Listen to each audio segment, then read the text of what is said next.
Hello, welcome back to a movie I personally have been waiting a while to watch. Kabir Singh, directed by Sandeep Reddy Vanga. Very, very anticipated for me at least, because who hasn't talked about Kabir Singh? I mean, you do one little YouTube search on Kabir Singh, you'll find a million videos, right?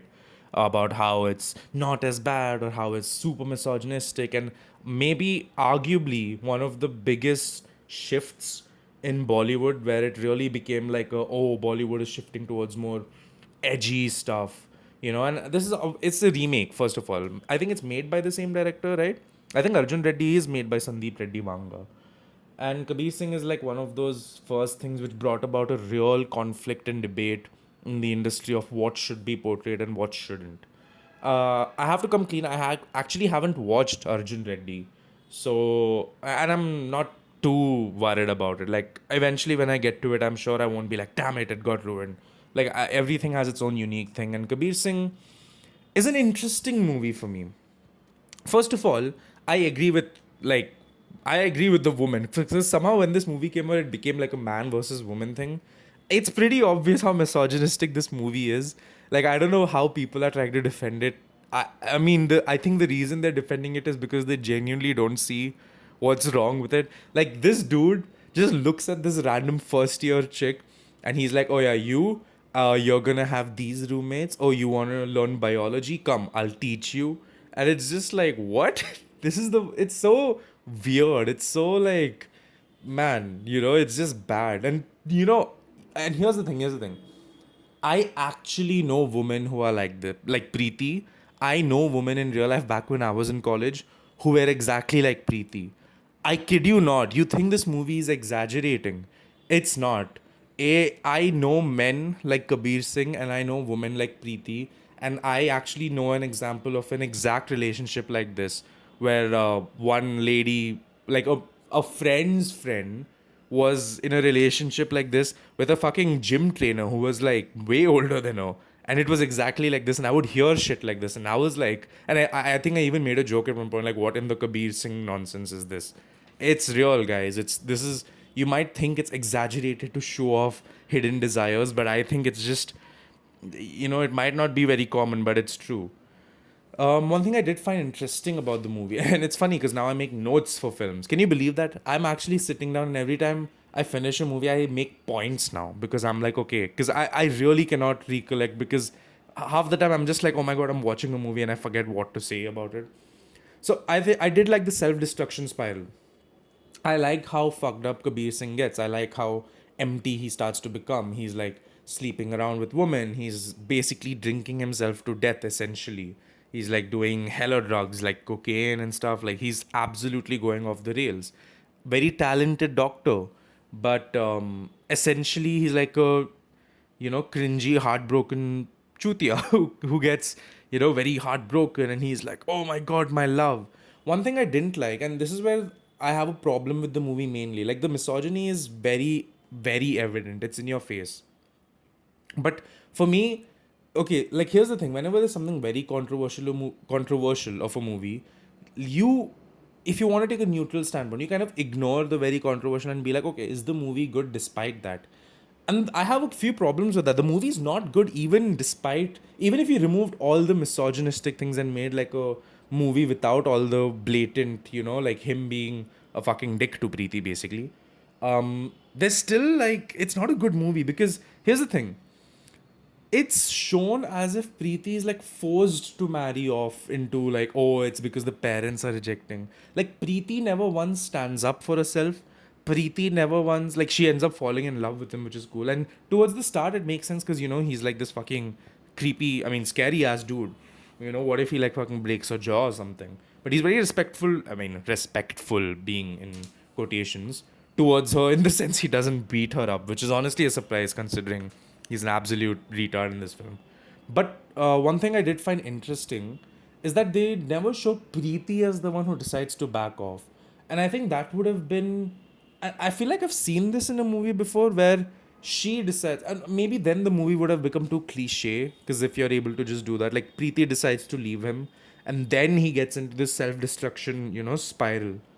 But Honestly, even if it is something which has been done before, I wouldn't have minded, because if it was like, hey, Preeti's had enough and she willingly decides to leave him and get married off, and he can't believe it, and that's why he feels even more incapable, because it's happening, and it's her choice, and he loves her so much he can't say no.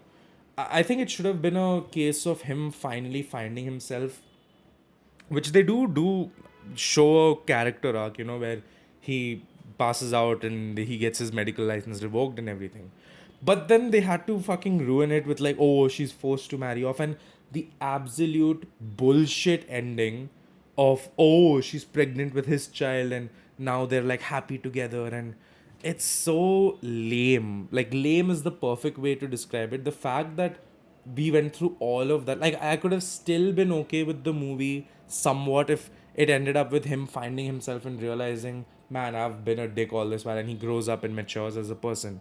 The movie basically tells you, hey, you can be an absolute chutia and be an absolute cunt and do dumb things with this girl and essentially ruin your own life and hers in the process. But in the end, as long as you stay true to your love, you'll get her in the end. It has such a shitty, sloppy, happy ending, and I'm just like, what? That was so lame. I was watching that and I was like, this is how you chose to end the movie. And you see, that makes the whole misogynistic stuff even more of a slap in the face, because that means you're basically, and this is where it comes in, you're basically glorifying the fact that he was doing that. He faces repercussions in the sense of he just goes into self destruction and he gets the chick in the end. I'm not an expert in movie writing, but I feel like if you wanted to show some real character growth and wanted to justify the fact that it's not being glorified, you should have shown repercussions which are long lasting. You should have shown him realizing that things are better without her and him feeling really bad about it or something. It's just like such a shit movie. Like, how are we supposed to be like, oh, he's a changed person now? Like, the fuck? And like, oh yeah, the whole thing is, oh, you can be an absolute dick, but eventually once you go through your lows and then you get back to normal, things will all work out in the end. What? And also, some of, I don't know if it's Shahid Kapoor or maybe it's just the dialogue, but some of the delivery of the lines are, oh, I'm not a rebel without a cause. So I was like, bro, why? This is so, like, I understand why people like this movie, because India is filled with chapris like this.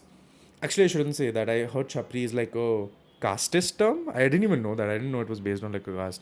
But it's very hard to not call people chapri when they act like it. Again, I shouldn't be saying that knowing that it's like a casteist term. Basically, chaman chutias. That's what this movie is made for. Like, people who watch this and unironically think this is a good movie. Like, I can say, I can see if someone's like, yo, this movie rocks, and they're being ironic about it because they're like, oh, he drinks himself to death just like me. I'm like, okay, fine, you're a funny little guy. But if someone actually watches this movie and they're like, oh my god, that was such a great movie, like, genuinely, what's wrong with you? First of all, watch better movies. Second of all, don't end up being like this loser. Kabir Singh is a loser at the end of the day. And the movie does such a poor job of actually showing what that's like. It's sad, man. This movie sucks. I'm sorry, I'm just gonna say it. It's a shitty ass movie. I do love how controversial it was, though, which is why, low key, after I finished the movie, I was more excited that I finished the movie. And then I really sat down and thought about it, and I was like, man, that was a lame ass movie. Like, God. And the fact that it got as famous as it is honestly shameful. Like, I understand why people were so, insistent on trying to let everyone know it's misogynistic. Because when a movie like this goes large scale, right? Like, unfortunately, we are at a point, and I think Gangs of Wasipur show this well. जब तक cinema है, चूतिया बनते रहेंगे, because cinema has such a deep impact on people. So for the argument to be made that it's just a movie, like, have you ever noticed it's always the grown people defending that it's just a movie and this doesn't matter? I think it's a very important distinction, because the movie shows college kids doing this shit, and who are the most susceptible to these kind of messaging? It's the younger people, it's the youth, right? It's the dumbasses. Like, a 30-year-old is not gonna watch this movie and be like, oh my god, Kabir Singh is so cool. Like, it's obviously gonna be kids who are still growing up. Like, if I watched this when I was nine, well, okay, no, I wouldn't give a shit if I watched it, but I understand where the concern comes from. Like, if a 19-year-old watches this, he probably thinks this is the right thing to do. And I think we are being very ignorant if we decide to just, declare that, oh, movies don't have an influence. Because time and again we've seen that they very much do. Movies very much determine what people end up doing. I have seen it in real time and it's absolutely true. So for people to justify this kind of bullshit is absolutely ridiculous. This movie sucks. And I fully understand why it was so controversial because it genuinely is not a good film. Even aside the controversy, the movie is just lame. Let's bring that out of the way. But I understand why there's like a very deep problematic issue with this movie being as famous as it is. And of course, the same guy made Animal. I haven't watched Animal. And my reason was it was too fucking long. I was like, I'm not sitting and watching a 3 hour movie with Ranbir Kapoor in it. Ugh. And apparently the movie was pretty shit. Like, one of my close friends watched it and he came the next day and he was like, man, I feel bad for women. And I was like, what the fuck? So yeah, I don't know how Animal is. Will I watch it? Probably at some point. Probably gonna get people in the comments being like, "Oh, you don't understand. This movie is great." Like, I don't care. I don't care. I don't like. You can watch the movie. It's made for people like you. I don't give a shit, right? But anyway, that's gonna be it. I have been speaking for over 10 minutes. I'm so sorry. Anyway, that's gonna be it from me. Don't forget to leave a like and subscribe. And yeah, I'll see you all in the next one.